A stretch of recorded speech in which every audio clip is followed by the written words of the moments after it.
जय श्री कृष्ण। किस प्रकार श्री कृष्ण प्रेम में भक्ति में दौड़े चले आए। एक बार अर्जुन ने अपने आप को श्री कृष्ण को समर्पित कर दिया। जब हम प्रभु के चरणों में स्वयं को समर्पित कर देते हैं, अपने कार्य अपना सर्वस्व जब हम प्रभु को समर्पित कर देते हैं, तब प्रभु भी हमारा पूर्ण रूप से ध्यान रखते हैं। अर्जुन होता हुआ भी नहीं था, इसलिए कि उसने जो कुछ किया अर्जुन के रूप में नहीं, श्री कृष्ण के सेवक के रूप में किया। सेवक की चिंता स्वामी की चिंता बन जाती है। अर्जुन का युद्ध अपने ही पुत्र बब्रुवाहन के साथ हो गया, जिसने अर्जुन का सिर धड़ से अलग कर दिया और श्री कृष्ण दौड़े चले आए। उनके प्रिय सखा और भक्त के प्राण जो संकट में पड़ गए थे। अश्वमेध यज्ञ का घोड़ा बब्रुवाहन ने पकड़ लिया और घोड़े की देखभाल की जिम्मेदारी अर्जुन पर थी। बब्रुवाहन ने अपनी माँ चित्रांगदा को वचन दिया था कि मैं अर्जुन को युद्ध में परास्त करूँगा, क्योंकि अर्जुन चित्रांगदा से विवाह करने के बाद लौटकर नहीं आया था और इसी बीच चित्रांगदा ने बब्रुवाहन को जन्म दिया था। चित्रांगदा अर्जुन से नाराज़ थी और उसने अपने पुत्र को यह तो कह दिया था कि तुम अर्जुन को परास्त करना, परंतु यह नहीं बताया कि अर्जुन ही तुम्हारा पिता है। और बब्रुवाहन मन में अर्जुन को परास्त करने का संकल्प लेके ही बड़ा हुआ। किस प्रकार एक माँ की दी गई एक बात, एक बीज, किस प्रकार एक माँ अगर अपने पुत्र या पुत्री के मन में संजो दे, उसको सींचे, तो किस प्रकार वो वटवृक्ष का रूप धारण कर लेता है कि वो संकल्प एक हठ में बदल जाता है। माँ का ऐसा प्रभाव होता है अपने पुत्र पर या पुत्री पर। बब्रुवाहन अर्जुन को परास्त करने के संकल्प के साथ बड़ा हुआ, शस्त्र विद्या सीखी, कामाख्या देवी से दिव्य बाण भी प्राप्त किया अर्जुन के वध के लिए। और अब बब्रुवाहन ने अश्वमेध के अश्व को पकड़ लिया तो अर्जुन से युद्ध अश्वयंभावी हो गया था। भीम को बब्रुवाहन ने मूर्छित कर दिया और फिर अर्जुन और बब्रुवाहन का भीषण संग्राम हुआ। अर्जुन को परास्त कर पाना जब असंभव सा लग रहा था तो बब्रुवाहन ने कामाख्या देवी से प्राप्त हुए दिव्य बाण का उपयोग कर अर्जुन का सिर धड़ से अलग कर दिया। श्री कृष्ण को पता था कि क्या होने वाला है और जो श्री कृष्ण को पता था वही हो गया। वे द्वारका से भागे भागे चले आए। दाऊ को कह दिया, देर हो गई तो बहुत देर हो जाएगी, जा रहा हूँ। माँ ने कहा, बेटा तुमने बीच मझधार में यह धोखा क्यों दिया। कुंती विलाप करने लगी, भाई विलाप करने लगे। अर्जुन पांडवों का बल था, आधार था, लेकिन जब अर्जुन ही न रहा तो जीने का क्या लाभ। माँ विलाप करती बोली, बेटा तुमने बीच मझधार में क्यों धोखा दे दिया भला। माँ बच्चों के कंधों पर इस संसार से जाती है और तुम तो मुझसे पहले ही चले गए।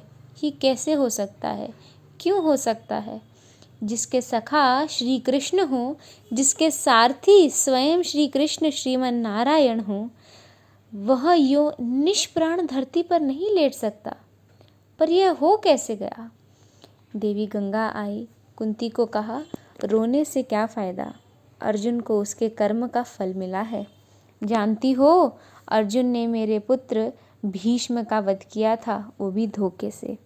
वह तो अर्जुन को अपना पुत्र मानता था, पुत्र का ही प्यार देता था, लेकिन अर्जुन ने शिखंडी की आड़ लेकर मेरे पुत्र को बाणों की शैया पर सुला दिया था। क्यों। भीष्म ने तो अपने हथियार नीचे रख दिए थे, वह शिखंडी पर बाण नहीं चला सकता था। वह प्रतिज्ञाबद्ध था, लेकिन अर्जुन ने तब भी मेरे पुत्र की छाती को बाणों से छलनी कर दिया था। तुम्हें शायद याद नहीं है, लेकिन मुझे बहुत भली भांति याद है। तब मैं भी बहुत रोई थी। अब अर्जुन का सिर धड़ से अलग है। बब्रुवाहन ने जिस बाण से अर्जुन का सिर धड़ से अलग किया है, वह कामाख्या देवी माध्यम से मैंने ही दिया था। अर्जुन को परास्त कर पाना बब्रुवाहन के लिए कठिन था। आखिर उसने मेरे ही बाण का प्रयोग किया और मैंने अपना प्रतिशोध ले लिया। अब क्यों रोती हो कुंती? अर्जुन ने मेरे पुत्र का वध किया था और अब उसी के पुत्र ने उसका वध किया है। अब रोने से क्या लाभ? जैसा उसने किया वैसा ही उसने पाया। मैंने अपना प्रतिशोध ले लिया है। और प्रतिशोध शब्द भगवान श्री कृष्ण ने सुन लिया। हैरान हुए। अर्जुन का सिर धड़ से अलग था और गंगा मैया भीष्म की माँ अर्जुन का सिर धड़ से अलग किए जाने को अपने प्रतिशोध की पूर्ति बता रही थी। श्री कृष्ण सहन नहीं कर सके। एक नज़र भर अर्जुन के शरीर को, बुआ कुंती को, पांडु पुत्रों को देखा, बब्रुवाहन और चित्रांगदा को भी देखा। कहा, गंगा मैया आप किससे किससे प्रतिशोध की बात कर रही हैं? बुआ कुंती से, अर्जुन से, या फिर एक माँ से? माँ कभी माँ से प्रतिशोध नहीं ले सकती। माँ का हृदय एक समान होता है, अर्जुन की माँ हो या भीष्म की माँ का। आपने किस माँ का प्रतिशोध लिया है? किस माँ से प्रतिशोध लिया है? गंगा ने कहा, वासुदेव, अर्जुन ने मेरे पुत्र का उस समय वध किया था जब वह निहत्था था। क्या यह उचित था? मैंने भी अर्जुन का वध करा दिया उसी के पुत्र से। क्या मैंने गलत किया भला? मेरा प्रतिशोध पूर्ण हुआ। यह एक माँ का प्रतिशोध है। श्री कृष्ण ने समझाया, अर्जुन ने जिस स्थिति में भीष्म का वध किया वह स्थिति भी तो पितामह ने ही अर्जुन को बताई थी, क्योंकि पितामह युद्ध में होते तो अर्जुन की जीत असंभव थी और युद्ध से हटने का मार्ग स्वयं पितामह ने ही बताया था। लेकिन यहाँ तो स्थिति और कुछ है। अर्जुन ने तो बब्रुवाहन के प्रहारों को रोका ही है, स्वयं प्रहार तो नहीं किया, उसे काटा तो नहीं। और यदि अर्जुन यह चाहता तो क्या ऐसा हो नहीं सकता था? अर्जुन ने तो आपका मान बढ़ाया है। कामाख्या देवी द्वारा दिए गए आपके ही बाण का प्रतिशोध लेकर अपने पितामह का, अपने पुत्र का भी भला नहीं किया। गंगा दुविधा में पड़ गई। श्री कृष्ण के तर्कों का उसके पास जवाब नहीं था। पूछा, क्या करना चाहिए? जो होना था सो हो गया, अब आप ही मार्ग सुझाइए हे प्रभु। श्री कृष्ण ने कहा, आपकी प्रतिज्ञा पूरी हो गई। उपाय तो किया ही जा सकता है, कोई रास्ता तो निकल ही जाता है। जो प्रतिज्ञा आपने की वो पूर्ण हो गई। जो प्रतिज्ञा पूरी हो गई अब उसे वापस भी लिया जा सकता है। यदि आप चाहें तो क्या नहीं हो सकता गंगा मैया? कोई रास्ता तो निकल ही जा सकता है।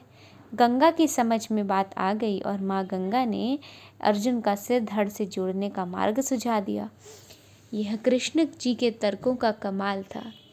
जिस पर श्री कृष्ण की कृपा हो, जिसने अपने आप को कृष्ण को सौंप रखा हो, अपनी चिंताएं सौंप दी हो, अपना जीवन सौंप दिया हो, अपना सर्वस्व सौंप दिया हो, उनकी रक्षा के लिए श्री कृष्ण बिना बुलाए चले आते हैं। दौड़े दौड़े प्रभु अश्रु देख नहीं सकते और दौड़े दौड़े चले आते हैं।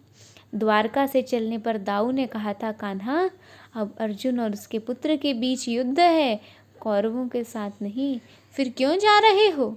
तो श्री कृष्ण ने कहा, दाऊ, अर्जुन को पता नहीं है कि वह जिससे युद्ध कर रहा है वह उसका पुत्र है, इसलिए अनर्थ हो जाएगा और मैं अर्जुन को अकेला नहीं छोड़ सकता। भगवान और भक्त का नाता ही ऐसा है, दोनों में दूरी नहीं होती। और जब भक्त के प्राण संकट में हो तो भगवान चुप नहीं बैठ सकते। अर्जुन का सारा भाव हो और कृष्ण दूर रहे, ये कैसे हो सकता है भला? याद रखें, श्री कृष्ण, जिसे श्री कृष्ण मारना चाहे उन्हें कोई बचा नहीं सकता और जिसे वे बचाना चाहे उन्हें कोई मार नहीं सकता। अर्जुन और श्री कृष्ण हैं ही एक, नर और नारायण। इसलिए सदैव श्रीमन नारायण श्री कृष्ण प्रभु सर्वेश्वर परमात्मा पर पूर्ण भरोसा रखना चाहिए, विश्वास रखना चाहिए। कोई भी नहीं आएगा तब भी प्रभु संकट से बचाने के लिए अवश्य ही आए।